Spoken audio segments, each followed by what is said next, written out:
1/4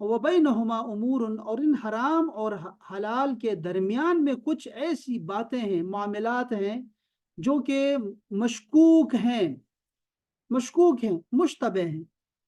تو پھر فرمایا لا يعلمهن کثیر من الناس، ان معاملات کو جو کہ مشکوک ہیں، شک میں ڈال دیتے ہیں انسان کو کہ یہ حلال میں ڈالیں اس کو یا حرام میں ڈالیں، وہ اکثر لوگ اس کے بارے میں نہیں جانتے. یہ رسول اللہ پاک صلی اللہ علیہ وسلم فرما رہے ہیں، ٹھیک ہے، حدیث شریف ہے. فمن اتقى الشبہات، تو جو بندہ ڈر گیا اور بچ گیا مشکوک چیزوں سے، فقد استبرأ لدینہ وعرضہ، تو اس نے اپنے دین کو بچا لیا اور اپنی عزت بچا لی. ٹھیک ہے. ومن وقع فی الشبہات وقع فی الحرام، اور جو ان مشکوک مشتبہات میں سے پڑ گیا تو وہ حرام میں پڑ گیا. ابھی بتاتا ہوں میں آپ کو اس کے بارے میں. ٹھیک ہو گیا. حلال بین ہے اور حرام بھی واضح ہے، دونوں واضح ہیں. کچھ چیزیں مشکوک ہیں درمیان میں، تو جو لوگ اکثر لوگ نہیں جانتے اس کو، لیکن اگر کوئی اس میں پڑ گیا مشکوک چیزوں میں تو وہ کیا ہوگا، وہ حرام میں پڑ جائے گا. اور جو اس سے خود کو بچا لے گا تو وہ اپنے دین کو بچا لے گا، اپنی عزت بچا لے گا. پھر فرمایا کہ اب مثال دے رہے ہیں رسول پاک، فرماتے ہیں کالراعی یرعی حول الحما، جیسے کہ ایک چرواہا، ایک چراگاہ ہے، چراگاہ، اور وہ چراگاہ جو ہے اس سے منع ہے، یعنی وہاں پر جانور، وہ کسی اور کی چراگاہ ہے، وہاں پر جانور کو چرانا جو ہے وہ منع ہے. تو وہ کیا کرتا ہے، وہ جو راعی ہوتا ہے یعنی چرواہا ہوتا ہے، وہ اس چراگاہ کے قریب نہیں جاتا، اس لیے کہ کہیں ایسا نہ ہو کہ میرے جو جانور ہے وہ دوڑ کر بھاگ کر اس منع کی ہوئے حرام کسی دوسرے کی چراگاہ میں سے چر نہ جائیں. ٹھیک ہو گیا. پھر فرمایا الا، خبردار سن لو، وَإِنَّ لِكُلِّ مَلِكٍ حِمَا، سن رکھو کہ ہر حکمران، ہر بادشاہ کا ایک اپنی چراگاہ ہوتی ہے. ٹھیک ہے. اور وہ لوگوں کو سرکاری چراگاہ ہوتی ہے، جو سرکاری چراگاہ میں جو ہے وہ آپ عام بندہ جو ہے وہ پرائیویٹ بندہ اس میں نہیں آ سکتا. ٹھیک ہو گیا. سول نہیں آ سکتے اس میں. ٹھیک ہو گیا. پھر فرمایا الا وَإِنَّ لِكُلِّ مَلِكٍ حِمَا الا وَإِنَّ حِمَ اللَّهِ مَحَارِمُهُ، اور بے شک اللہ کی چراگاہ جو ہے وہ اس کی حرام کردہ چیزیں ہیں، اس میں نہیں جانا آپ نے، اس سے دور دور رہو، قریب بھی نہیں جانا، اس راستے میں بھی نہیں جانا جس راستے پہ حرام میں پڑنے کا ڈر ہو آپ کو. اللہ، اب یہ بات سنیں ذرا، اللہ خبردار، تیسری دفعہ فرمایا خبردار. وَإِنَّ فِي الْجَسَدِ مُضْغَةً، انسان کے جسم میں ایک گوشت کا لوتھڑا ہے، گوشت کا ٹکڑا ہے. اذا صلحت صلح الجسد کلہ، اگر وہ ٹکڑا صحیح رہے، سلامت رہے، صحیح رہے تو سارا جسم صحیح رہتا ہے. وَإِذَا فَسَدَتْ فَسَدَ الْجَسَدُ كُلُّهُ، اور اگر وہ خراب ہو جائے، اس میں خرابی آ جائے تو سارا بدن جو ہے وہ خراب ہو جاتا ہے. اللہ خبردار. وہی القلب، وہ گوشت کا ٹکڑا وہ دل ہے. متفق علیہ، یہ حدیث شریف بخاری اور مسلم کی متفق علیہ حدیث شریف ہے جو آپ کو بتائی ہے. تو یہ جو اس میں آپ نے دیکھا نا کہ حلال کے بارے میں فرمایا کہ وہ بالکل واضح ہے، پھر فرمایا حرام بھی بالکل واضح ہے. اور ہم نے یہ بات کی تھی، یہ بہت اہم بات ہے، سب کو پتہ ہونا چاہیے اس بارے میں کہ ہمارے دین اسلام میں جو حرام چیزیں ہیں اس کی لسٹ ہمیں دی گئی ہے، حرام کی لسٹ ہے. یہ باتیں سب کو پتہ ہونی چاہیے. مائدہ کو کہہ رہا ہوں، اسد کو کہہ رہا ہوں، عائشہ صدیقہ کو کہہ رہا ہوں، ٹھیک ہے، یہ نئے بچے ہیں، کہ ہمارے دین میں حرام کی لسٹ ہے. حلال کی لسٹ نہیں ہوتی، لیکن حلال ہر ایک بندے کو پتہ ہے.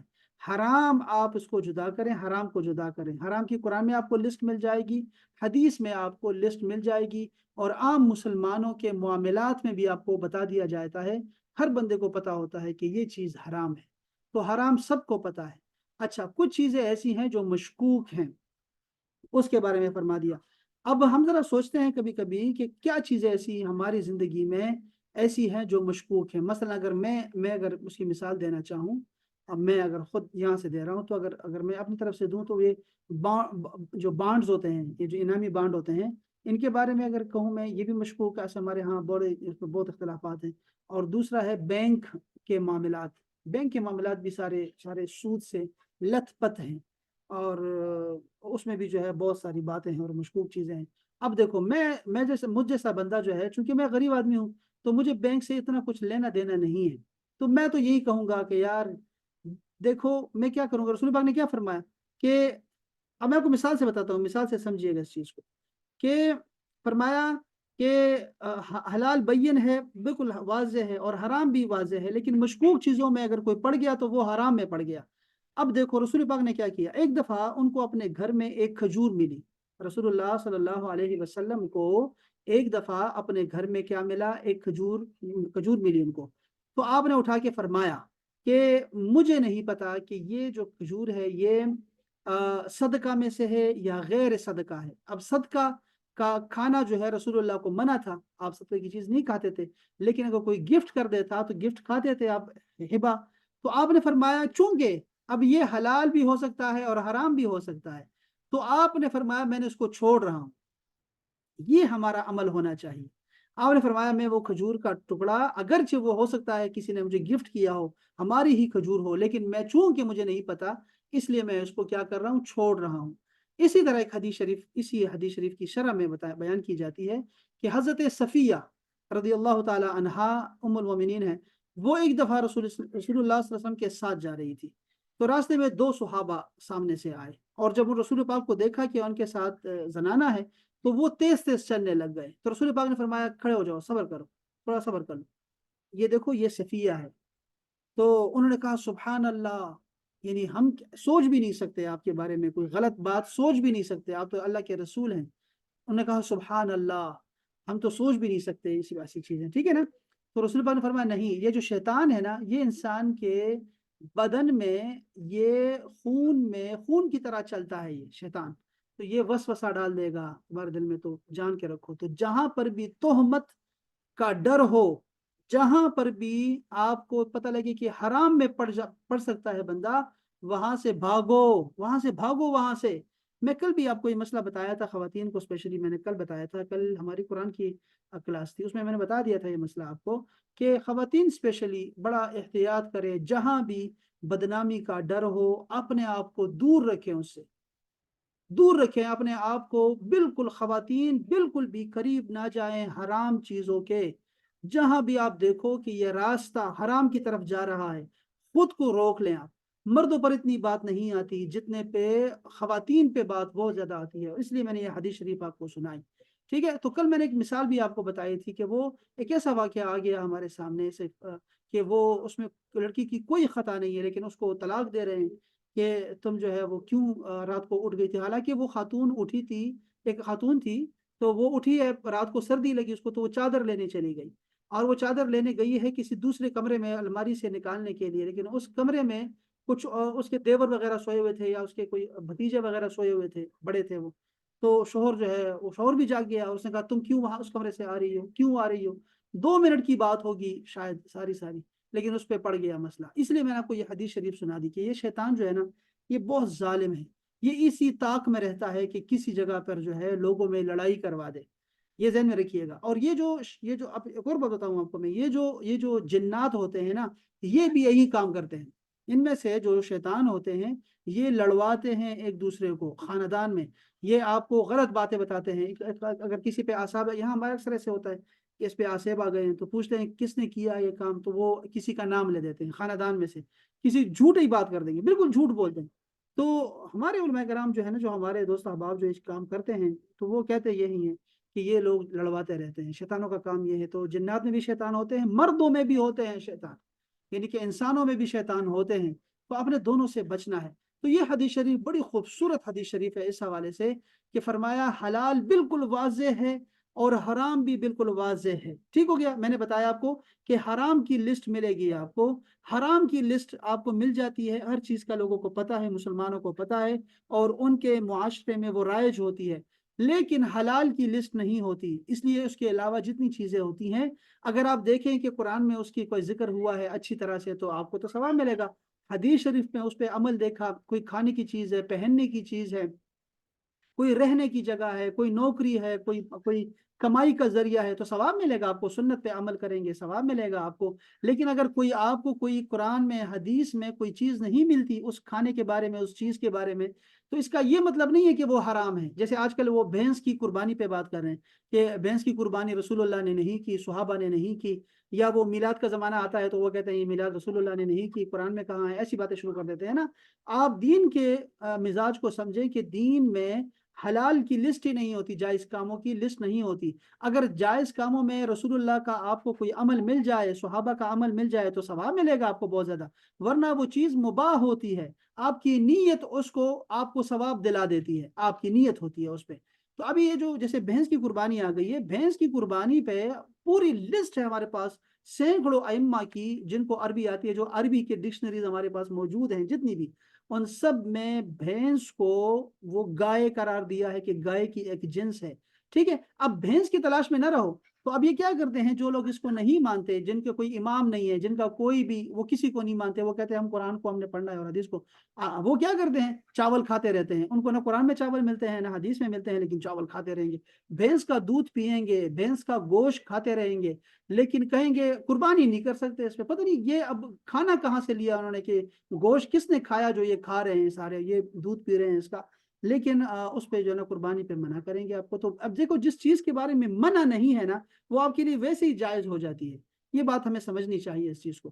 تو اس طرح بہت ساری چیزیں ہیں۔ اب یہ جو سٹنگ وغیرہ پیتے ہیں، یہ کولڈ ڈرنکس پیتے رہتے ہیں، نئے نئے جوسز آ گئے ہیں ہمارے پاس، بہت ساری چیزیں آ گئی ہیں، اب وہ ہم استعمال کرتے ہیں تو وہ سارا کچھ کیا ہے، اگرچہ وہ ساری چیزیں جو ہے وہ نہیں ہیں، قرآن میں ذکر نہیں ہے، حدیث میں ذکر، قرآن میں ذکر ہے لیکن نام لے کے نہیں ہے کہ سٹنگ ہے، سٹنگ کہاں ہے قرآن میں، سٹنگ نہیں ہوگا، لیکن آپ کو بتا دیا جائے گا کہ ہر حلال چیز جو ہے وہ تمہارے لیے کیا ہے، وہ جائز ہے۔ اس میں طیبات دیکھو، حلال میں طیبات کھاؤ پیو، طیبات وہ ہوتی ہیں جو صحت کے لیے مفید بھی ہو، حلال تو ہو لیکن وہ مفید بھی ہو، اس کو طیبات بولتے ہیں، حلال سے ایک اعلیٰ کیٹیگری ہوتی ہے۔ مطلب یہ جو ساری چیزیں آپ دیکھتے ہیں، وہ بچے اکثر ہمیں کہتے رہتے ہیں نا کہ وہ فروٹ والے کے پاس سے گزرتے ہیں تو کہتے ہیں یار اتنے زیادہ فروٹ اس کے پاس پڑے ہیں، بڑے بڑے آم پڑے ہیں اس کے پاس، اور یہ ہندوانا پڑا ہوا ہے، اناناس پڑا ہے، کیوی پڑا ہوا ہے، یہ ایووکاڈو پڑا ہوا ہے، یہ کھاتا کیوں نہیں ہے یہ سب، یہ فروٹ والا؟ تو ہم اسے کہتے ہیں بچے یہ جس کا ہے لیکن یہ کھا نہیں سکتا، یہ ہمارے لیے اس نے بنا کے رکھا ہوا ہے، اگرچہ وہ ہمارے لیے بھی حلال ہے لیکن وہ ہمارا نہیں ہے نا، حلال تو ہے وہ چیز لیکن ہمارے لیے وہ طیب نہیں ہے، چونکہ وہ ہمارا ہے ہی نہیں، وہ اس بندے کا ہے، پیسے دیں گے تو وہ ہمارے لیے طیب بھی ہو جائے گا اور وہ حلال بھی ہو جائے گا۔ تو اس طرح ہی آپ کو چیزیں مل جاتی ہیں، تو آپ کو اللہ پاک نے فرمایا کہ میں نے تمہارے لیے ساری دنیا آپ کے لیے مسخر کر دی ہے، سارا کچھ میں نے تمہارے لیے بنایا ہے انسان، اور تم کو اپنے لیے پیدا کیا ہے، یہ سارا کچھ تمہارے لیے ہے اور تمہیں اپنے لیے پیدا کیا ہے۔ تو اب یہ کرو کہ سارا کچھ کھاؤ پیو، چلو اللہ کی زمین میں جاؤ، چلو پھرو، سیر کرو، دیکھو ذرا۔ تو عرض یہ کرنی تھی کہ آپ مجھ سے بار بار نہیں پوچھیں گے نا کہ یہ چوئنگم آئی ہے، یہ چوئنگم حلال ہے کہ حرام ہے، یہ جو شورما آ گیا ہے، شورما کھا سکتے ہیں کہ نہیں کھا سکتے؟ اب ہم اسے کیا، میں کہوں گا شورما کس سے بنتا ہے؟ سور کا شورما کھاتے ہو یا پھر بکرے کا کھاتے ہو یا پھر تم مرغی کا کھاتے ہو؟ بتاؤ تو صحیح کیا ہے شورما؟ تو آپ کہیں گے کہ یہ شورما جو ہے وہ گوشت کا بنتا ہے، تو میں کہوں گا یار حلال ہے نا، کیا کیوں پوچھتے ہو ایسی چیزیں؟ یہ بند جو ہے وہ میدے کا بنا ہوتا ہے، آٹے کا بنا ہوتا ہے، تو وہ بھی حلال ہے، یہ بھی حلال ہے، چٹنی بھی حلال ہے، پیاز بھی حلال ہے، ٹماٹر بھی حلال ہے، تو تمہارے لیے شورما حلال ہو گیا۔ کوئی نہیں پوچھتا اس بارے میں کہ یہ کیسے ہو گیا۔ پھر پوچھیں گے میلاد شریف آئے گا تو کہیں گے میلاد شریف کیسے حلال ہے؟ تو میں اسے کہوں گا یار میلاد میں ہوتا کیا ہے، وہ تلاوت ہوتی ہے، جو اس میں کبھی جا کے دیکھیں، وہ تلاوت ہوگی، اس کے بعد وہ حمد ہوتی ہے، پھر نعت ہوتی ہے، اس کے بعد پھر وہ آپ کو یہ تلاوت اور رسول پاک کی سیرت بیان کی جاتی ہے، خوشیاں منائی جاتی ہیں کہ وہ رسول پاک تشریف لائے، اس رات کیا ہوا تھا، اس زمانے میں کتنی تاریکی تھی، اندھیرے تھے۔ تو یہ بات میں سمجھاتا تھا کہ وہ آپ دیکھیں گے کہ وہ میلاد بنا کس چیز سے ہے۔ جیسے ابھی ختم نبوت کے جلسے ہو رہے ہیں، تو وہ آپ مجھ سے پوچھیں کہ میں یہ جلسے حلال ہے کہ حرام ہے، یہ جلسے جو ہے کیا جائز ہے ناجائز ہے، تو میں کیا کرتے ہیں اس میں؟ آپ کہیں گے ختم نبوت کے جلسے ہیں، جی وہ رسول پاک کو خاتم النبیین جو ہے وہ اس پہ تقریریں ہوتی ہیں اور نعتیں ہوتی ہیں، میں کہوں گا یار یہ جائز ہے نا، اس میں کیا حلال، کیا پوچھ رہے ہو تم اس میں؟ تو اس طرح ہی حلال اور حرام جو ہے وہ واضح طور پہ ہے، ہر چیز واضح ہے، ٹھیک ہو گیا۔ اب کچھ چیزیں آتی ہیں جو مشکوک ہیں، اب مشکوک کی ہم بات کر رہے تھے، ٹھیک ہے؟ تو مشکوک جیسے بینک کی نوکریاں ہیں، اب میں اس میں بتا رہا تھا آپ کو کہ میں غریب آدمی ہوں، میرا بینک سے اتنا واسطہ نہیں ہے، چونکہ میرے پاس کتنے پیسے ہوں گے جو میں بینک میں رکھوں، میرے پاس ایزی پیسہ ہے، اس میں 10,000 12,000 15,000 20,000 آ جاتا ہے نا, تو وہ میں چلاتا رہتا ہوں. اب اس میں بھی سود کا ایک شائبہ رہتا ہے کہ یہ ایکسٹرا پیسے کیوں لیتے ہیں. اب وہ سروسز کے لیتے ہیں تو میں اس کی جانچ پڑتال کر لیتا ہوں, لیکن کچھ چیزیں ہمیں ایکسٹرا ملتی ہیں. ایزی پیسہ میں آپ کو ایکسٹرا پیسہ نہیں ملتا, لیکن وہاں ملتا ہے بینک میں آپ کو ایکسٹرا پیسہ ملتا ہے باقاعدہ سے. تو اس پہ تو آپ کو چیزیں پتہ ہے کہ یہ چیزیں ٹھیک نہیں ہیں. تو میں تو یہ کہوں گا, میں رسول پاک نے کیا فرمایا کہ جو بندہ بھی مشکوک چیز میں پڑ گیا وہ حرام میں پڑ گیا. تو میں تو یار وہ کھجور جو رسول پاک نے نہیں کھائی اور فرمایا کہ مجھے نہیں پتا کہ یہ صدقہ میں سے ہے یا غیر صدقہ ہے, تو ایک اصول بنا دیا میرے لیے. تو میں اس میں نہیں پڑوں گا. یار میرے پاس پیسہ کوئی 20,000 روپے ہے, تو میں کیا کروں, میں بینک میں اس کو رکھوا کے, یار ٹھیک ہے میں مشکوک معاملہ ہے تو میں ایسا کرتا ہوں کہ اس کو گھر میں رکھ لیتا ہوں, اسی پیسہ میں رکھ لیتا ہوں. لیکن ایک مسلمان جس کے پاس 3 کروڑ روپے ہیں, 4 کروڑ روپے ہیں, وہ گھر میں کیسا رکھ سکتا ہے اور وہ کہاں جائے گا؟ تو میں اس کو, وہ میرا فتویٰ نہ لے, وہ کسی بڑے آدمی کا فتویٰ لے, جا کے سرچ کرے اس پہ کہ یار میں کیا کروں, اس کے بارے میں کیا کروں, اور جتنا ممکن ہو وہ مشکوک چیزوں سے بچے. کیونکہ یہ ہم اس زمانے میں ہے جس زمانے میں ہم لوگ بنی اسرائیل بن گئے ہیں. وہ جو بنی اسرائیل کو کہا کہ تم لوگ جو ہے ہفتے کے دن جو ہے وہ نہ شکار کرو, تو وہ چال چلتے تھے اللہ کے ساتھ. اب ہمارے چالے چل رہے ہیں, علماء کرام بھی ایسے لگے ہوئے ہیں اور ان کو بڑی بڑی تنخواہیں دے دیتے ہیں, اور وہ کہتے ہیں ہاں یہ بالکل ٹھیک ہے. وہ بٹھائے ان کو اسی لیے کہ وہ قسمیں کھائیں گے وہاں پر کہ یہ ساری چیزیں جو ہے حلال ہے حلال ہے. تو اسے میں تو ڈرتا ہوں. اب آپ کو بھی ڈرنا چاہیے, جن کا اتنا ضروری نہیں ہے کوئی بھی مشکوک کام ہے. میں آپ کو صرف یہ تو اتنا کہہ رہا تھا نا, اور بہت سارے مشکوک ہمارے بچے ہیں ابھی کرپٹو کرنسی میں ابھی کام کر رہے ہیں. تو کرپٹو کرنسی کیا ٹھیک ہے کہ نہیں, بائٹ کوئن وغیرہ آ گئے ہیں اور بہت ساری ایسی چیزیں آ گئی ہیں. تو جو چیز مشکوک ہے آپ اس کو چھوڑ دیں, چونکہ حرام میں پڑ جاؤ گے. اب اس کا نقصان کیا ہوگا آپ کو؟ رسول پاک نے فرمایا اس کی مثال ایسی ہے جیسے چراگاہ ہوتی ہے, سرکاری چراگاہ, اور سرکاری چراگاہ کے پاس جو ہے جو بندہ سمجھدار ہوتا ہے چرواہا, وہ اپنے بھیڑ بکریوں کو وہاں قریب ہی نہیں جانے دیتا. ایسا نہ ہو کہ کہیں سے وہاں سے نہ چر لے, ٹھیک ہے. تو وہ کیا کرتا ہے, دور رکھتا ہے. رسول پاک فرما رہے اس حدیث شریف میں. اور پھر فرمایا کہ اللہ تعالیٰ کی بھی چراگاہ ہے اور وہ ہے حرام, تو حرام سے بچو, دور رہو. اب اس کا نیچے جو اس کا آخری جو حصہ ہے اس حدیث شریف کا, جس کو 1/4 حدیث کہا گیا ہے, دین کا پورا دین ہے یہ. اب یہ اتنی بڑی پیاری حدیث پاک ہے نا, تو اس میں کیا فرمایا کہ الا, اب خبردار, یہ آخری 2 لائنیں. رسول پاک نے فرمایا کہ جسم میں ایک گوشت کا ٹکڑا ہے, اور اگر وہ ٹھیک رہے تو سارا جسم ٹھیک رہتا ہے, اگر وہ خراب ہو جائے تو سارا جسم خراب ہو جاتا ہے, اور وہ دل ہے. اس کا مطلب ہے کہ رسول پاک نے انسان کے اعضاء میں جو مرکزی کردار بتایا ہے, جس کو امیر کہا ہے, امیر بادشاہ کہا ہے اعضاء کا, وہ ہے دل. اب ہم سب کو چاہیے کہ اگرچہ ہمیں سب اعضاء کی حفاظت کرنی ہے, لیکن سب سے زیادہ ضروری ہمارا دل ہے کہ آپ نے دل کی حفاظت کرنی ہے. اب دل ہمارا زخمی نہیں ہوتا, جیسے ہمارے ہاتھ زخمی ہو سکتے ہیں, ہمارا سر, ہماری اور بہت ساری. دل میں کیا ہوتا ہے, دل کو زنگ لگ جاتا ہے. قرآن مجید میں فرمایا اللہ پاک نے اس کو ران کہا قرآن مجید میں, کہ زنگ لگ جاتا ہے. کس سے؟ اسی طرح کے مشکوک چیزوں میں پڑنے سے. اس کی عادت بن جاتی ہے, اس کی عادت بن جاتی ہے. جو بندہ ڈرتا نہیں ہے نا مشکوک چیزوں سے, اور کہتا ہے نہیں نہیں یار وہ فلاں فتویٰ موجود ہے, وہ فلاں ہے, میں ڈھونڈ لوں گا یار, کوئی نہ کوئی مولوی مل جائے گا مجھے, اور وہ اس چکر میں رہتا ہے, اور وہ ایسے ہی اس نے اپنے دین کو بنایا رکھا ہوا ہے کہ وہ آسان چیزیں تلاش کرتا رہتا ہے, اور وہ مشکوک چیزوں میں پڑتا رہتا ہے. تو اس کا دل کالا پڑ جاتا ہے, اور دل کی حفاظت نہیں کر رہا وہ بندہ. اسی لیے اس حدیث کے آخر میں اس دل کا ذکر ہے. تو یہ جو دل ہے نا, اس کی ہمیں حفاظت کرنی ہے. یہ کیوں؟ اب اس کے لیے اس پہ ایک الگ سے ہمارے اسلام میں ایک سائنس بن گئی ہے.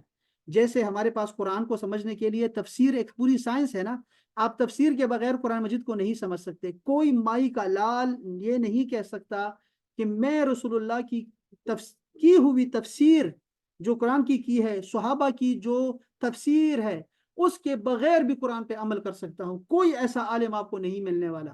کوئی بڑا ہی بے وقوف یوٹیوبر ہوگا جو ایسی باتیں کرے گا کہ میں قرآن سے بات سمجھ جاتا ہوں. ایسے کبھی نہیں ہو سکتا. ہم تفسیر پوری سائنس ہم نے بنا لی ہے ایک پوری, اس کو کہتے ہیں علم تفسیر. اور تفسیر میں پھر اس کے بعد جو ہے وہ آپ جو ہے پرنٹنگ آ رہی ہے اور بڑی بڑی تفسیریں آ رہی ہیں. اسی طرح حدیث کو سمجھنے کے لیے ہم نے شرح حدیث شروع کر دی. اب حدیث کی شرح ہوتی ہے باقاعدہ سے کہ صحابہ نے حدیث کو کس نظر سے لیا, اور ان کی کیا رائے تھی اس حدیث کے بارے میں, اور رسول اللہ کا عمل کیا دیکھا, ان کا عمل کیا تھا, مدینہ کا عمل کیا تھا, مکہ کا عمل کیا تھا. اور جو صحابہ گئے شام گئے تھے ان کا کیا عمل تھا، جو کوفہ میں رہے ان کا کیا عمل تھا، جو مصر گئے ان کا کیا عمل تھا، وہ شرح حدیث کرنا شروع کر دیتے ہیں۔ پھر آ گئی ایک اور سائنس پیدا کر دی ہم نے، اور اس کو کہتے ہیں فقہ، اصول فقہ۔ اور وہ کیا تھا کہ قرآن اور حدیث اور عمل صحابہ کو لے لو اور سمجھو بات کو کہ ایک ہی معاملے کے بارے میں اللہ کا فرمان بھی موجود ہے، اللہ کے رسول کا عمل بھی موجود ہے، اور وہ عمل مکہ میں کچھ اور تھا، مدینے میں کچھ اور ہے، مکہ میں تھا ہی نہیں، مدینے میں آ گیا، مدینے میں آ گیا اس کے بعد وہ بدل گیا، اس طرح بھی ثابت ہے، اس طرح بھی ثابت ہے۔ تو اب صحابہ کا یہ عمل بھی موجود ہے، وہ عمل بھی موجود ہے، خواتین نے اس کو ایسے لیا، مردوں نے اس کو ایسے لیا، مدینہ والوں نے ایسے لیا، مکہ والوں نے ایسا لیا، کوفہ والوں نے اس کو ایسے لیا، جو بوڑھے صحابہ کرام تھے انہوں نے ایسا لیا، جو جوان صحابہ کرام تھے انہوں نے ایسے لیا، سردی میں یہ تھا، گرمی میں یہ ہو گیا۔ اب یہ اصول فقہ بتاتے ہیں، پھر آپ کو ائمہ آتے ہیں مذاہب اربعہ، اور وہ آپ کو بتاتے ہیں کہ کون سی حدیث ہے، کس پہ عمل کرنا ہے تمہیں، علم پورا ایجاد ہو گیا۔ اسی طرح قرآن مجید کو صحیح الفاظ کے ساتھ، تلفظ کے ساتھ ادا کرنے کے لیے کہ کہیں ہم اپنی نمازیں نہ خراب کر دیں، ایک پورا علم ایجاد ہو گیا، پوری سائنس تھے، اس کو کہتے ہیں علم قراءت، علم تجوید، وہ ثابت ہو گئی، اور ابھی سارے لوگ پڑھ رہے ہیں اس میں پڑھ کے، اور ہم قرآن مجید کو خوبصورت سے خوبصورت تر بنانے کی کوشش کر رہے ہیں، اور مصر والے سب سے آگے، ایران والے سب سے آگے آپ دیکھتے ہیں، اور خوبصورت کر دیا قرآن مجید کو ان علماء کرام نے، اور ہماری نمازیں خوبصورت ہیں ہماری ان کی وجہ سے، اگرچہ ہماری زبانیں پنجابی، اردو اور پشتو ہے، لیکن پھر بھی ہم عربی کو، عربی کے اس فن کے ساتھ، اس صرف کارنامہ ہے علم تجوید کے سائنس کا، کہ وہ ایسے لوگوں نے ہمیں پہنچایا کہ جس سے ہمارا قرآن خوبصورت ہو گیا، اور ہم بھی قریش کی طرح قرآن پڑھ سکتے ہیں، ہمارے بچے بھی قرآن پاک ایسے پڑھتے ہیں۔ تو یہ ایک علم، اس کے بعد ہم نے قرآن کو سمجھنے کے لیے صرف پیدا کر دی، نحو پیدا کر دی، ہم نے علم سیرت پیدا کر دی، علم تاریخ پیدا کر دی، اسی طرح ایک علم جو ہے نا وہ دل کے احوال کے متعلق ہم نے بنا لیا، اور اس کو کہتے ہیں علم تصوف۔ تصوف ایک ایسی سائنس ہے جس میں باقاعدہ سے ڈاکٹر ہوتے ہیں، طبیب ہوتے ہیں دل کے، اور وہ دل کو امراض سے بچاتے ہیں۔ کون کون سے امراض دل کو لاحق ہو سکتے ہیں وہ آپ کو اس سے بچاتے رہتے ہیں، آپ کو تنبیہ کرتے رہتے ہیں، اور پھر جب آپ کا دل صاف ہو جاتا ہے آپ کو طریقے سکھاتے ہیں دل صاف کرنے کے، مجاہدہ کرواتے ہیں، ریاضت کرواتے ہیں، روزے رکھواتے ہیں، نوافل پڑھواتے ہیں، ذکر دیتے ہیں، استغفار دیتے ہیں، کلمہ طیبہ کا ذکر، ضربے لگاؤ دل پہ، ضربے لگاؤ، اور یہ فلاں جو ہے وہ لطیفہ ہے، یہ فلاں لطائف ہے، یہ فلاں لطیفہ، آپ کو اتنی باریکیاں بتا دیتے ہیں کہ ذکر خفی کرنا ہے، ذکر جہری کرنا ہے، اللہ کا نام اتنی مرتبہ لو، رسول کا درود اتنی مرتبہ پڑھو، استغفار اتنی بار پڑھو۔ آپ کو ایسی سائنس سے آپ کا دل ایسے صاف کر دیتے ہیں نا، جیسے آپ لوگ کپڑے صاف کرتے ہیں کہ اتنا سوڈا ڈالنا ہے، اتنا صابن لگانا ہے، اتنے پھیرے دینے ہیں اس کو واشنگ مشین میں۔ خواتین کو پتہ ہے اس علم کا، مردوں کو سکھانا پڑتا ہے، سیکھنا پڑتا ہے، اور وہ پورا علم ہے اس کا۔ اسی طرح وہ دل کے دو بھی گاٹھ ہیں ان کے پاس، تصوف کے مراکز، خانقاہیں بنی ہوتی ہیں، اور اس میں وہ بیٹھ کے دل کو صفائی کا کام کرتے رہتے ہیں، دل کو صاف کرتے رہتے ہیں، بالکل سادہ سے لوگوں کو بھی ایسے دین کی باتیں بتاتے ہیں جس سے ان کا دین خوبصورت ترین دین ہو جاتا ہے، اور وہ لوگوں کو دکھا سکتے ہیں، غیر مسلموں کو رام کر دیتے ہیں بالکل، اور وہ لوگ بھی کلمہ پڑھا دیتے ہیں، اور وہ پھر، ہاں ہم نے سنا حضرت خواجہ معین الدین چشتی رحمۃ اللہ تعالی علیہ کو، جنہوں نے 1 لاکھ بندوں کو کلمہ پڑھوا دیا، اور حالانکہ وہ ہندو تھے، مشرک لوگ تھے، اور ان کو بھی کلمہ پڑھا دیا۔ اور ہمارا تصوف کا ہمارے اوپر احسان ہے ہندوستان پہ کہ اس نے باریکیاں سمجھی، اور انہوں نے ایسے طبیب بھیجے، اللہ پاک نے ایسے طبیب بھیجے اس سرزمین پر، حضرت داتا گنج بخش علی حجویری، بڑے جیسے حضرت معین الدین چشتی رحمۃ اللہ تعالی، میں نے کہا آپ کو، یہ شہاب الدین سہروردی، بڑے بڑے نام ہیں ہمارے یہاں پہ الحمدللہ، اتنے بڑے بڑے اس فن کے ماہرین ہیں، یہ لوگوں کے مزاج کو سمجھتے ہیں، اور پھر وہ جو ہے ان کی اسی طرح سے دوائی کا عمل کرتے ہیں اور علاج کرتے ہیں ان لوگوں کا، اور صاف، یہ ہے علم۔ اس سے کیا ہوگا، دل صاف کر دیتے ہیں، پھر آپ کو اس کے بعد آپ کے منازل کو طے کرواتے ہیں آپ سے۔ تو یہ وہ دل ہے کہ جو سردار ہے، امیر ہے پورے جسم کا، یہ کیا ہے، یہ ہے سلطنت، یہ پایا تخت ہے، کیپٹل ہے انسان کے جسم کا، یہ جو دل ہے، اس پہ شیطان قبضہ کرنا چاہتا ہے ہمیشہ سے، ہمیں نہیں پتا، ہمیں اپنے باہر کے جو خارجی ہمارے دشمن ہیں ان کا پتہ ہوتا ہے۔ بابا بلے شاہ نے بڑا خوبصورت اس کے بارے میں فرمایا ہے کہ جو دکھائی نہیں دے رہا اس کے پیچھے دوڑ رہا ہے، جو اندر بیٹھا ہوا اس کو پڑھتا ہی نہیں، اس کو پکڑتا ہی نہیں ہے یہ بندہ۔ تو وہ کیا ہے؟ وہ یہی لوگ ہیں، بابا بلے شاہ جیسے لوگ ہیں جو کہ آپ کو یہ باریکیاں بتاتے ہیں کہ یہ جو دل ہے اس کے اوپر اصل میں شیطان قبضہ کرنا چاہتا ہے لیکن اس کی قوت نہیں ہے، تو وہ نفس کے ذریعے سے تمہارے دل کو گندا کرنا چاہتا ہے، اور وہ نفس کو اتنا عادی کر دیتا ہے گناہوں کا کہ انسان کو گناہ دکھائی نہیں دیتا، اور اس کے لیے نیکی اتنی مشکل کر دیتے ہیں کہ فرض بھی ادا نہیں کر پاتا انسان۔ جائے کہ وہ 1000 رکعت پڑھنے والا منصور حلاج اور وہ سید فاطمہ الزہرا کی لمبی لمبی 2 رکعتیں، حضرت عثمانی غنی کی لمبی 2 رکعتیں، امام ابو حنیفہ کی لمبی لمبی رکعتیں، اور وہ ساری رات کا کھڑے رہنا، اور وہ جو لوگوں نے عزیمت کو اختیار کیا رخصت کو چھوڑ کے، اور جن کے جو ہے وہ جو کروٹیں نہیں لگتی تھی بستروں کے ساتھ، اور اتنا مجاہدہ وہ کرتے تھے دن اور رات دونوں میں، وہ بڑے بڑے لوگ وہ چھوڑیں، یہاں سنتوں پہ بھی باتیں کر رہے ہیں کہ یہ سنتیں میں نے سفر میں پڑھنی ہے کہ نہیں پڑھنی ہے، سنتیں کب پڑھوں، میں کیا کروں، سنتیں بڑی مشکل ہو گئی، زیادہ ہو گئی، دوپہر کی بڑی مشکل ہے، رات کی بڑی مشکل ہے، تو وہ سنتوں پہ باتیں کرتے ہیں۔ پھر اس کے بعد فرائض بھی کیسے ادا کر پائیں گے؟ جو لوگ نہ اشراق کبھی زندگی میں پڑھی، کبھی چاشت نہیں پڑھی، کبھی اوابین نہیں پڑھی ان لوگوں نے، کبھی صلاۃ تسبیح نہیں پڑھی، کبھی صلاۃ حاجات نہیں پڑھی انہوں نے، تو وہ بیچارے ان کی دل کی حالت کیا ہوگی وہ تو اندر روح کو پتا ہے، چونکہ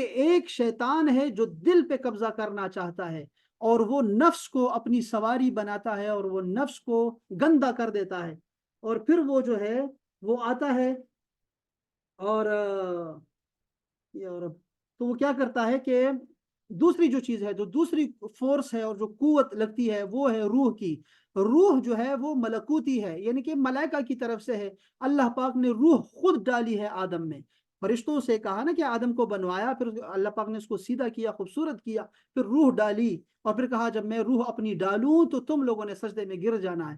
اب دیکھو کہ وہ روح جو ہے وہ ملکوتی ہے انسان کے دل میں، اور اس کا یہ دل پہ اس کا اختیار ہونا چاہیے۔ روح پاکیزہ ہے، وہ آپ کو مستقبل کی خبریں بے خوبصورت خوابوں کی شکل میں بتا دیتی ہے، جو کہ نبوت کا 46واں حصہ ہے۔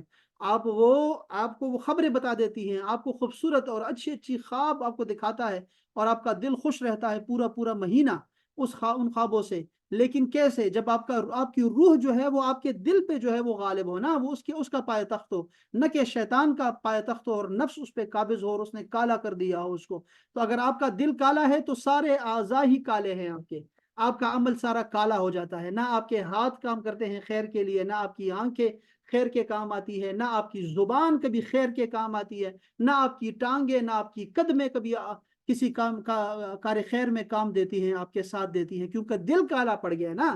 جن کا دل صاف ہوتا ہے نا ان کے سارے اعضاء سے نور ٹپکتا ہے، سارے اعضاء جو ان کے ہوتے ہیں وہ کار خیر میں لگے رہتے ہیں اور اللہ کی راہ میں لگے رہتے ہیں، ان کا دل جو ہے وہ اللہ کی طرف رہتا ہے ہمیشہ، ان کا ہاتھ اگر کسی کام میں بھی لگا ہوا ہے، تجارت میں لگا ہوا ہے، ان کا تجارت میں مشغول ہونا وہ اللہ سے غفلت پیدا نہیں کرتا، وہ ایسے لوگ ہوتے ہیں۔ تو یہ دل کی حفاظت کرنے والے لوگ ہیں۔ آپ نے دیکھا کہ یہاں حلال اور حرام کی باتیں کرتے کرتے مشکوک چیزوں کی بات آ گئی، اور کچھ چیز کے بعد آپ نے فرما دیا کہ دل کی حفاظت کرنا، کہ یہ جو دل ہے یہ امیر الاعضاء ہے، اور یہ بے سردار ہے، بادشاہ ہے دل سارے جسم کا۔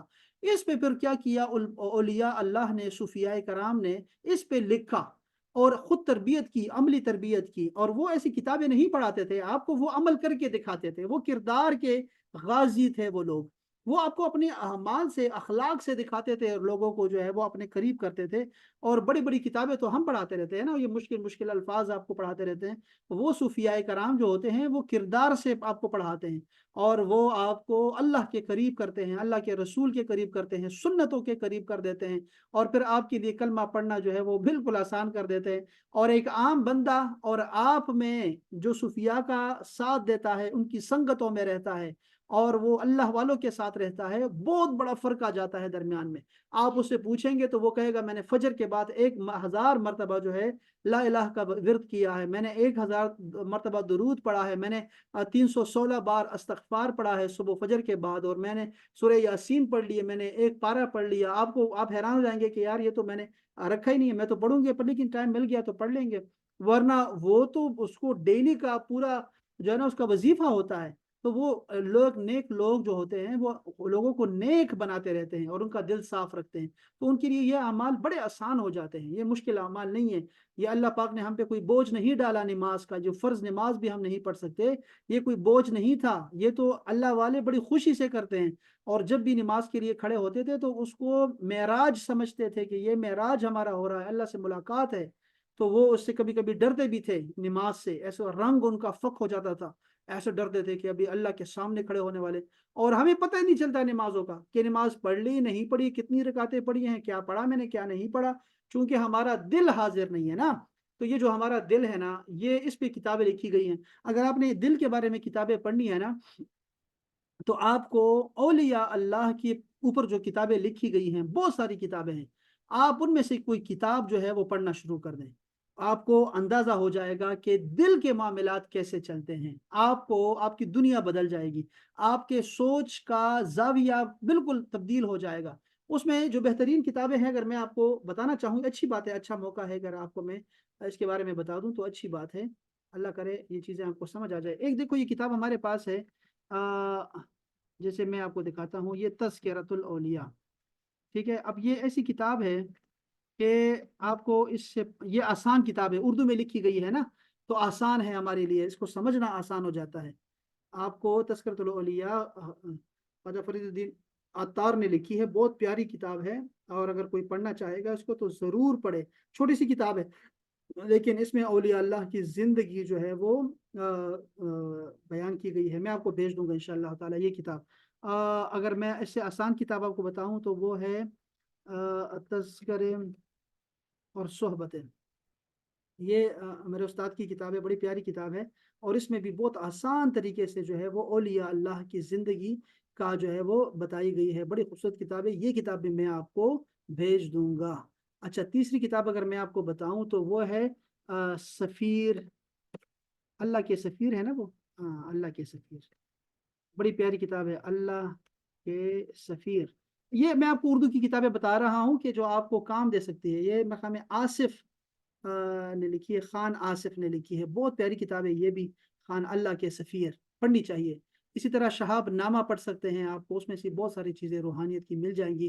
زاویہ پڑھیں آپ، زاویہ جو حضرت اشفاق احمد صاحب کی کتاب ہے زاویہ، یہ اس کے 3 حصے ہیں، وہ ضرور پڑھیں، زاویہ کتاب بہت پیاری کتاب ہے، یہ آپ کی جو ہے نا وہ آپ کو بتائے گی کہ دل کے اعمال کیا ہوتے ہیں۔ اچھا، اسی طرح اگر آپ اس کو پڑھنا چاہتے ہیں تو ایک اور کتاب بھی اس طرح کی ہے، وہ واصف علی واصف صاحب کی کتابیں ہیں، ہمارے زمانے میں یہ کتابیں بڑی زبردست ہیں، ان کی گفتگو جو ہے وہ گفتگو کے نام سے ان کی کتابیں چھپتی ہیں، اور یہ واصف علی بہت پیاری کتابیں ہیں، آپ کو مزہ آئے گا، آپ کہیں گے اچھا اچھا یہ ہے، او ہو یہ تو بڑا بڑا خوبصورت دین ہے، بڑا مزہ آئے گا آپ کو پڑھتے پڑھتے، بہت مزہ آئے گا۔ اسی طرح پروفیسر رفیق احمد صاحب کی جو کتابیں ہیں وہ ساری ہی زبردست ہے، رفیق احمد صاحب کی، پروفیسر رفیق احمد صاحب کی جتنی کتابیں ہیں وہ جو ہے وہ آپ لے سکتے ہیں، پروفیسر رفیق احمد، ہاں پروفیسر احمد رفیق اختر، ان کی تو کتابیں استفسارات ہے، اور ان کے بہت ساری کتابیں ہیں، بڑی مشکل کتابیں، تھوڑی سی مشکل ہے یہاں کی، کیونکہ یہ بہت اور طرح سے تربیت کرتے ہیں یہ، تو ان کی کتابیں بڑی خوبصورت ہیں، وہ ضرور پڑھیں، پروفیسر ہے ماشاء اللہ، وہ بڑی زبردست ان کی کتابیں ہیں ساری، جو پڑھ سکتے ہیں یہ ضرور پڑھیں کتابیں۔ اچھا، تو یہ پوری سائنس ہے، ویسے تو یہ نہیں ہے کہ یہ کتابیں ہیں ہمارے پاس، جو اصل کتابیں ہیں وہ اور بہت ساری ہیں، جیسے ان میں سے جو ہے رسالہ قشیریہ ہمارے پاس سب سے بہترین کتاب ہے، رسالہ قشیریہ، جو لوگ زیادہ پڑھے لکھے ہیں اور وہ پڑھنا چاہیں گے وہ رسالہ قشیریہ پڑھیں، رسالہ قشیریہ ہم لوگ تصوف میں پڑھتے ہیں، اور یہ بہترین کتاب ہے، اور یہ دیکھیں تصوف کا انسائکلوپیڈیا، یہ پڑھیں آپ، تو آپ کے نا یہ آپ کو کوئی میں قرآن و حدیث نہیں پڑھائیں گے آپ کو اولیاء اللہ کے گفتگو آپ کو بتاتے ہیں، اور آپ کو دین کی سمجھ آنا شروع ہو جاتی ہے کہ اچھا یہ ہے، اور یہ ہے اصل دین، اور یہ ہے خوبصورت ترین دین جو آپ کو رسالہ کشریہ میں ملے گا، آپ کو بڑی بہترین ہے یہ چیزیں۔ اچھا ایک اور بھی ہے ذہن میں آتی ہے میرے، وہ فؤاد الفؤاد، فؤاد الفؤاد یہ فؤاد الفؤاد، فوائد الفؤاد، فؤاد الفؤاد، فوائد الفؤاد، یہ کتاب ہے فوائد الفؤاد، یہ بڑی پیاری کتاب ہے۔ اور یہ بھی بہت، یہ حضرت نظام الدین اولیاء ان کے مجلس سے ہیں، اور بڑی خوبصورت کتاب ہے، اور یہ میں چاہوں گا کہ یہ کتاب آپ ضرور پڑھیں، آپ ہر ایک کے پاس ہونی چاہیے، بڑی خوبصورت کتاب ہے۔ یہ کتابیں وہ ہیں جو ہم نے یعنی اس سے آغاز کیا تھا دل کی دنیا کو بدلنے کے لیے، یہ وہ کتابیں ہیں، اور آپ کو مزہ آئے گا، یقین بتا رہا ہوں میں، آپ کو مزہ آئے گا آپ کو انشاءاللہ۔ تو بہرحال میں جو بتانا چاہ رہا تھا یا احباب، وہ ٹو دی پوائنٹ جو آپ کو بات بتانا چاہ رہا تھا، وہ یہ بات تھی کہ رسول پاک صلی اللہ علیہ وسلم نے فرمایا کہ حلال بالکل واضح ہے، حرام بالکل واضح ہے، درمیان میں کچھ چیزیں مشکوک ہیں، اس میں نہ پڑو، اکثر لوگ نہیں جانتے۔ جو اس سے بچ گیا وہ اپنے دین کو بچا گیا، اپنی عزت کو بچا گیا، اور جو اس میں پڑ گیا مشکوک چیزوں میں، شبہات میں، تو وہ حرام میں پڑ گیا۔ جیسے کہ کسی چراگاہ میں جو ہے، سرکاری چراگاہ سے جو چرواہا ہوتا ہے اپنے مویشیوں کو دور رکھتا ہے کہ کہیں اس میں پڑ نہ جائے، ایسے خود کو رکھو، دور رہو ایسی مشکوک چیزوں سے۔ اور اللہ تعالیٰ کی یہ جو چراگاہ ہے نا، یہ محارم ہے، اس کی جو چیزیں حرام کی ہوئی ہے اس سے دور دور رہو۔ یہ جیسے بدکاری ہے، اللہ نے فرمایا کہ لا تقربوا الزنا، بدکاری کے قریب بھی نہ جاؤ، یعنی اس راستے پہ بھی نہ جاؤ۔ یہ لڈو کھیلنا ہے، لڈو کھیلنا کوئی ایسے کوئی حرام نہیں ہے، لیکن وہ آپ کو جوئے کی طرف لے جائے گی نا، تو اس لیے گھر میں نہ رکھو تو بہتر ہے ایسی چیزیں۔ تاش ہے، جیسے تاش کھیلنے میں تو کوئی برائی نہیں ہے، سوائے اس کے کہ آپ کو اگر نماز کا وقت ہو اور آپ کو نماز سے روکے، ہر بندہ آپ کو منع کرے گا، سب کہیں گے یہ ناجائز ہے، لیکن اس کے علاوہ کوئی تاش کو حرام نہیں کہتا، سوائے اس کے کہ وہ حرام کی طرف لے جاتی ہے۔ اور اب ہم لوگوں نے کرکٹ کو بھی جوے کا سبب بنا دیا ہے، یا فٹ بال کو بھی بنا دیا ہے، تو یہ ہمارے زیادتی ہے، اور یہ ہم اپنی نسلوں پہ زیادتی کر رہے ہیں، نسلوں کے ساتھ زیادتی کر رہے ہیں۔ یہ ایسا نہیں ہے کہ صرف اس وقت کے لیے ایسا کر رہے ہیں، پیسے کما رہے ہیں، بلکہ آپ حرام جو ہے نا کما رہے ہیں، اور حرام نسلوں کو دے رہے ہیں، ان کو یہ مزہ دے رہے ہیں، تو اس سے دور رہیں۔ بہرحال یہ چیزیں ہر مسلمان کو پتہ ہوتی ہے۔ دیکھیں ایک حدیث شریف میں رسول پاک صلی اللہ علیہ وسلم نے ایک صحابی کے دل پہ ایسے ہاتھ رکھا، ایسے ایسے دو تین تھپکیاں دی، اور فرمایا کہ اپنے دل سے جو ہے نا فتویٰ لے لو، دل سے فتویٰ لو نا۔ تو یہ جو حلال پتہ ہے سب کو، حرام پتہ ہے آپ کو، پتہ ہے کہ ایسے بہت سارے سوالات ہمارے پاس آتے ہیں، اور آپ کو پتہ ہے کہ وہ اس لیے سوال کرتے ہیں، وہ مسئلہ نہیں سمجھنا چاہتے، وہ چاہتے ہیں کہ ہم ان کو ایسے بتائیں کہ یہ جو چیز تم نے پیسے جو سرکاری فنڈ میں سے جو آپ نے لے لیے ہیں، وہ اس لیے لیے ہیں تو وہ جائز ہے تمہارے لیے، چونکہ اس کا کوئی والی وارث نہیں ہے تو تمہارے لیے جائز ہے۔ اگر کوئی اسٹور کیپر ہے تو وہ اسٹور میں چیزیں رہ جاتی ہیں تو وہ پوچھتا ہے کہ یہ اس کا میں کیا کروں، وہ چاہتا ہے کہ وہ یہ کہیں کہ لے لو تو تمہاری ہو گئی، لیکن وہ ایسے کیسے کہہ سکتے ہیں؟ کیوں پڑتے ہو ایسے حرام چیزوں میں؟ اللہ پاک نے جب حلال دے دیا ہے، حرام میں کیوں پڑتے ہو تم؟ لیکن وہ ایسے کریں گے۔ اسی طرح یہ جو پروفٹ آتا ہے، آپ کو بہت سارے پروفٹ آتے ہیں ہمارے سرکاری ملازمین کو تنخواہوں کی شکل میں، اور پھر وہ بہت سارے فنڈز ہوتے ہیں، تو وہ سب کو پتا ہوتا ہے کہ یہ چیزیں جو ہے نا وہ مجھے ایسی مل رہی ہیں، پھر بھی وہ لیں گے۔ جو نیک لوگ ہیں نا، وہ ہمیشہ سوال نہیں کرتے، وہ چھوڑ دیتے ہیں، وہ چیزیں لیتے ہی نہیں جو ان کے اپنے ہاتھ کی کمائی نہ ہو۔ اور ہاتھ کی کمائی، کسب جو ہے نا وہ ہونا چاہیے کہ آپ کے ہاتھ کی کمائی ہو، اور آپ کے ٹائم لگا ہو جس چیز پہ، وہ تمہارے لیے بہترین آپ کا مال ہے، آپ کا وہ بندہ لے۔ تو ایسے سوالات کرتے رہیں گے تاکہ حرام مشکوک چیزیں ان کے لیے جائز قرار دی جائیں، تو آپ کو بہت سارے ایسے ملیں گے لوگ ایسے کرتے رہتے ہیں۔ لیکن جو نیک لوگ ہیں نا، جو اپنے دل کا خیال رکھنا چاہتے ہیں، وہ ان چیزوں سے دور رہتے ہیں، بالکل دور۔ تو آپ لوگ بھی کوشش کیجئے گا کہ ان چیزوں سے دور رہیں۔ یہ حدیث شریف جو ہم نے پڑھی ہے، یہ چھٹی حدیث شریف تھی جو کہ ہم لوگوں نے اربعین نووی سے پڑھی، اور یہ حضرت نعمان بن بشیر کی روایت تھی۔ اور میں نے آپ کو نعمان بن بشیر کا بتایا کہ ان کے بیٹے کا نام بھی بشیر ہے، اور یہ بڑے مشہور صحابہ میں سے ہے یہ حضرت نعمان۔ اور 8 سال کے بعد یہ ہوا کہ پھر ان کے ساتھ جو ہے زمانہ آ گیا خلفائے راشدین کا۔ وہ خلفائے راشدین کا سارا زمانہ انہوں نے دیکھا، اور کتنی کتنی زیادہ جو ہے اس میں جو جھگڑے پڑے صحابہ کرام کے آپس میں۔ اس کے بعد جو دور آیا ملکوت کا، وہ الگ سے ایک جو ہے وہ دور تھا نا، اس میں پھر وہ بادشاہت تھی، اور اس میں بھی آپ جو ہے وہ بڑے جو ہے نا بڑے مشکل میں رہے، بہت مشکل میں رہے۔ انہوں نے حضرت امیر معاویہ کا ساتھ دیا تھا،